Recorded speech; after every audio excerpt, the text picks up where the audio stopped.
Di tengah hiruk-pikuk dunia yang kompetitif sekarang ini, ada data menarik kalau ternyata 60% perusahaan nyari karyawan baru berdasarkan kesan pertama.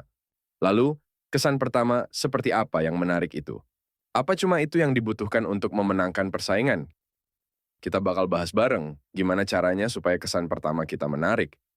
Kita juga bakal kupas rahasia yang bisa bikin kita jadi nomor satu. Halo, selamat datang di channel Baca Buku Ini. Hari ini, kita bakal bahas buku keren berjudul Bicara Itu Ada Seninya. Beliau, Oh Soo-hyang, sosok hebat di balik karya ini. Cara kita ngomong dan sampaikan ide ternyata bisa jadi kunci buat sukses di berbagai bidang. Nah, buku ini bakal bahas serba-serbi keterampilan berbicara yang bisa bikin kita jadi pemenang.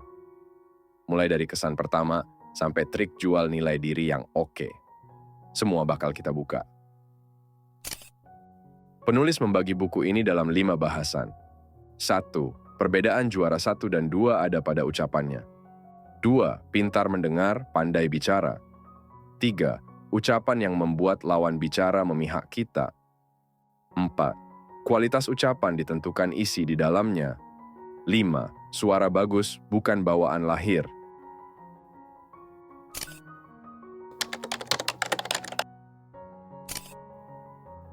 Dalam dunia persaingan, beda antara yang juara 1 sama yang juara 2 sebenarnya terletak di omongan mereka. Pas pertama kali ketemu, penampilan, gaya ngomong, dan isi omongannya itu sendiri jadi kunci yang penting banget. Data nunjukin kalau 60% perusahaan milih karyawan baru berdasarkan kesan pertama. Ucapan yang singkat bisa nentuin kesan pertama kita, dan dari situ juga bisa nentuin bakal ada pertemuan berikutnya apa enggak. Ucapan dianggap penting banget buat nilai seseorang secara keseluruhan dan juga bisa nunjukin sisi menarik kita ke lawan bicara. Makanya, kita harus bikin ucapan yang masuk akal dan cerdas, bukan cuma ngulang-ulang pendapat. Kalau kita bisa kasih alasan yang kuat, itu baru bisa bikin hati orang tergerak. Tapi, hati-hati juga sama lompatan logika. 2 hal yang sebenarnya masuk akal, tapi hubungannya jauh banget kita paksain masuk di omongan atau pendapat kita. Terlalu sentimental pas ngomong bisa bikin pembicaraan jadi nggak masuk akal. Penting buat hindari pakai istilah-istilah tinggi, soalnya ini justru bisa bikin komunikasi jadi kacau. Lebih efektif kalau kita pakai teknik storytelling. Ada tips buat bikin storytelling yang oke, kayak konsisten sama tema, konflik emosional, dan tambahin kejutan di ceritanya. Suara, gerak tubuh, dan unsur nonverbal lainnya juga punya peran besar dalam ngomong, di mana 7% dipengaruhi oleh isi, 38% oleh suara, dan 55% oleh gerak tubuh. Yang nggak kalah penting, kondisi psikologi kita. Berbicara kayak orang sukses bisa jadi kunci kesuksesan. Dengan milih role model dan latihan ngomong kayak mereka, kita bisa ngubah cara ngomong dan akhirnya ngubah hidup.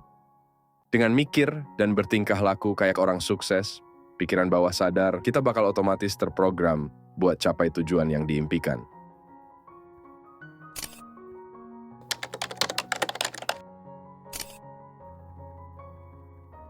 Dalam kehidupan sehari-hari, banyak orang yang kelihatannya pinter ngomong tapi belum tentu juga pinter dengerin. Nggak cuma soal suara bagus dan kata-katanya aja, tapi komunikasi yang oke itu lebih dari itu. Ada elemen pertanyaan, pujian, dan reaksi, yang mana itu penting. Pertanyaan, itu tanda kita peduli sama yang lagi kita ajak ngobrol. Terus, pujian, itu ampuh banget, terutama kalau diarahin ke bagian tubuh tertentu. Terakhir, reaksi. Kalau kita dengerin lawan bicara dengan baik, dia bakal ngerasa dihargai. Aturan nomor 1 dalam obrolan itu sebenarnya cuma 1, dengarkan. Ada 3 hal yang perlu diasah buat ngomong. Pertama, suara yang nggak bikin pendengar ngantuk. Kekuatan, ritme, dan intonasi yang pas itu penting. Kedua, jaga tenggorokan, biar suara kita nggak serak-serak basah yang bikin komunikasi jadi susah. Terakhir, dengerin. Sikap dengerin keluhan dan kegelisahan lawan bicara bisa mempererat hubungan. Kalau hubungan kita jadi kaku atau situasi tegang, humor dan pujian bisa jadi penyelamat. Senyum, sapa dengan baik, dan ucapan persuasif itu bisa membuka hubungan dengan orang lain. Pinter denger pinter ngomong itu bakal kelihatan dan berguna banget pas kita harus negosiasi atau pas debat.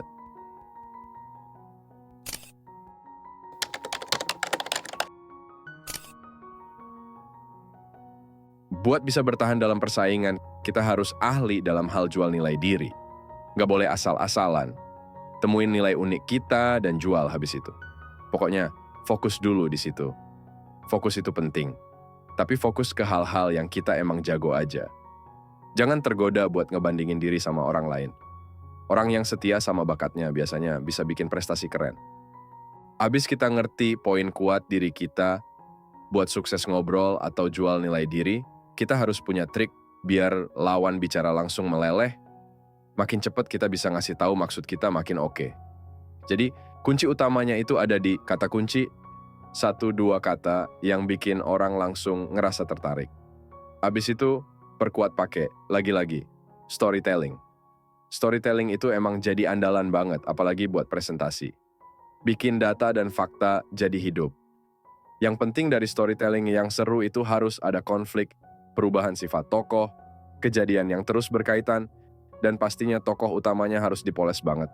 Harus jadi pahlawan. Tahu nilai diri, tahu teknik jual nilai diri atau ide, ujung-ujungnya bakal ke persoalan persuasi. Kunci persuasi itu sering-sering ngulang pesan, berkali-kali, sampai lawan bicara tertarik. Kayak di iklan, semakin sering tayang, semakin bikin orang pengen beli. Semua teknik narik lawan bicara itu pastinya bisa dipakai di dunia pemasaran. Dalam pemasaran, ada tips tambahan, poinnya baca kebutuhan konsumen. Nggak usah jelasin produk detail banget, arahin aja ke kebutuhan dasarnya, kasih tahu keuntungan buat pembeli. Semakin jelas bedanya antara biaya dan keuntungan yang mereka dapat, semakin bagus. Jadi intinya, bikin mereka mikir kayak, ini benar-benar harus aku punya.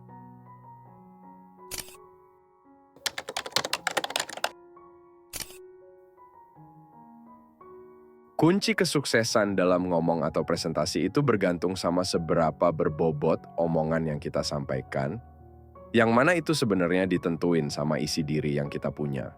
Pas kita ngomong, itu tuh nggak cuma soal nyusun kata-kata doang, tapi juga gimana kita nyampein makna yang tulus dan dalam. Selain itu, buat bikin presentasi atau omongan kita lebih menarik, penting banget buat punya kemampuan ngeliat dunia sekitar dengan tajam dan ngalamin banyak hal langsung. Baca dan cari info yang relevan buat jadi bekal ngomong. Selain pengetahuan, kecerdasan sosial, empati, dan kemampuan dengerin punya peran penting buat connect sama pendengar. Dan jangan lupa jadi fleksibel buat ngertiin berbagai hal, karena itu kunci sukses di zaman sekarang. Selain isi omongan, buat jadi pembicara keren, kita mesti paham kalau kemampuan ngomong itu nggak cuma bergantung pada bakat aja, tapi juga perlu dikembangin dengan usaha dan dedikasi. Ada aspek-aspek penting dalam skill bicara yang mesti diingat. Pertama-tama, kita mesti bikin lawan bicara nyaman dan milih kata-kata dengan bijak, ngomong cuman yang penting-penting aja, dan tentu di waktu sama tempat yang tepat. Ingat juga, suara yang enak didengar bisa bikin presentasi kita lebih menarik. Dalam skill bicara yang memikat, kita juga mesti bikin irama yang asik, dengan volume suara yang pas, sama suasana dan isi pembicaraan, ngomongnya nggak monoton, pakai intonasi yang pas, dan selipin jeda yang strategis. Terakhir, kita mesti masukin semangat dan passion dalam setiap kata yang kita sampaikan. Passion itu kunci utama buat ngerubah mimpi jadi kenyataan. Pembicara yang beneran semangat bakal lebih gampang kuasai dan memotivasi pendengar. Jadi, ayo kita nggak cuma sekedar ngomong, tapi juga kasih makna yang dalam lewat setiap kata yang kita pilih.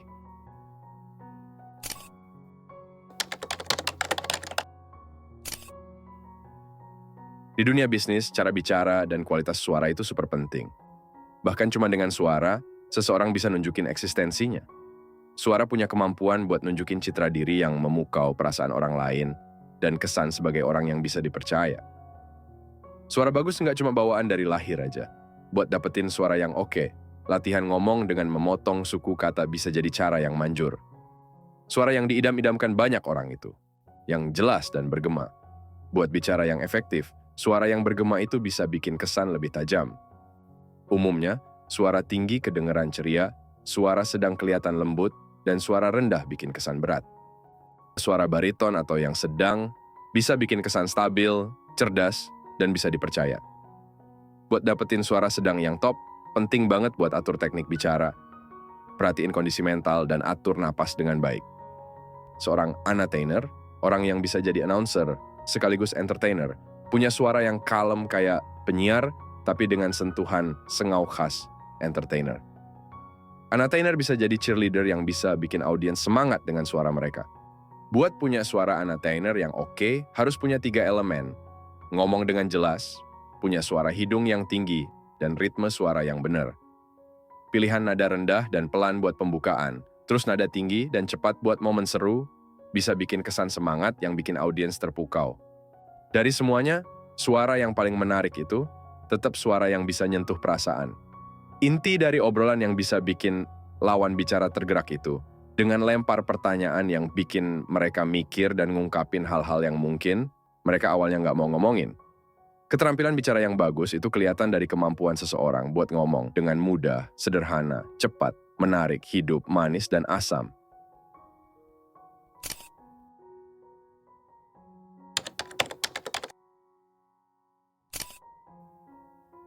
Jadi kesimpulannya, cara kita bicara itu benar-benar penting. Mulai dari penampilan, gaya bicara, sampai isi pesan yang kita sampaikan harus oke. Kesan pertama bisa nentuin banyak hal. Jual nilai diri dengan fokus ke keunikan sendiri dan hindarin banding-bandingin sama orang lain. Trik persuasi, storytelling, dan kepekaan sama kebutuhan orang, ditambah suara yang oke, akan sangat ngebantu buat dapetin apa yang jadi tujuan kita. Jadi, ayo bikin komunikasi jadi lebih asik dan efektif. Terima kasih. Sampai jumpa.